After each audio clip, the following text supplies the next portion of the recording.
Let's bring in Scott Bauer, CEO of Prosper Trading Academy.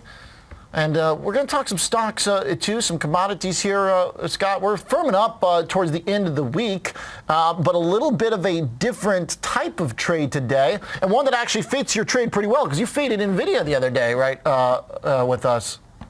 Yeah, we did. And, you know, it really got up to that oversold level, or excuse me, bought level, up to almost some serious resistance. Just sold a simple call spread and just, full disclosure here, took half of it off, made, 50, 60% in one day on half. We'll let the rest go at least through the weekend. We'll see what happens on Monday.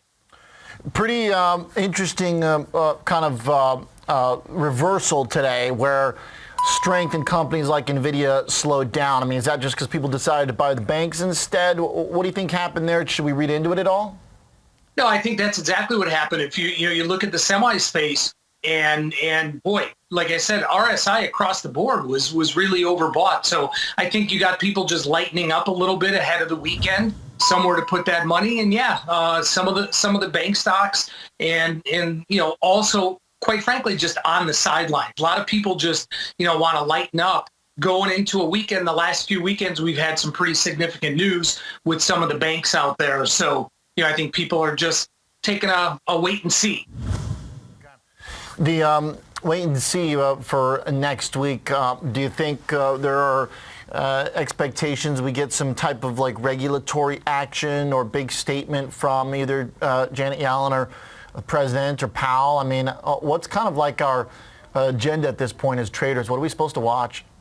I wouldn't be surprised if we see some sort of joint statement between Powell and Yellen. I know that they're two completely separate entities, but the way that they, let me think of the right word, not just mixed up the markets this week, but maybe kerfuffled the markets this week with their rhetoric. And I'm not sure if that's a real word, but hopefully everybody understands what I'm saying, is that left a bad taste in retail investors. It left a bad taste in traders' minds. And so I think they need to work on their messaging over the weekend and at least get on the same page.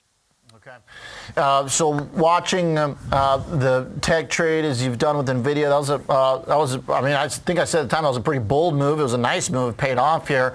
So you said you got out a little bit of that. What do you think is the appealing thing to watch here to as a trader? I mean, are there any assets or trades you think are at extremes? Like I'm looking at, say, gold is like at a 3-year high. It's either like a make or break level. Is there anything out there that excites you like that? It really is at a make or break level. And, one that I missed out on today, a stock specific, I was trying to sell some put spreads in DEER, DE, when it got down close to that 200-day moving average, never hit the limit that I wanted to sell it at. So that's one I'm watching for a rebound, because I think that there's incredible strength at that 200-day moving average. And also, quite frankly, you got to look at treasuries, even though it's so volatile, even though the bid asks have been really awful. I mean, it's been, quite frankly, as volatile as it's been in 30, 40 years in there. I think that we've seen rates come down too quickly, at least in terms of if you look at the 210 inversion from, 105 just a week, 10 days ago, it's now at under 40 basis points. So I'm not a huge bond trader. I'm not a huge treasury trader, but I think you've got to look at that and say, wow, that just kind of contracted way too quickly here, and there's some opportunity there. All right. Like it, and nice trade on NVIDIA. Scott, thanks for being with us this week. Have a great weekend. You too, Oliver. All right, yes, sir. Scott Bauer, CEO of Prosper Trading Academy.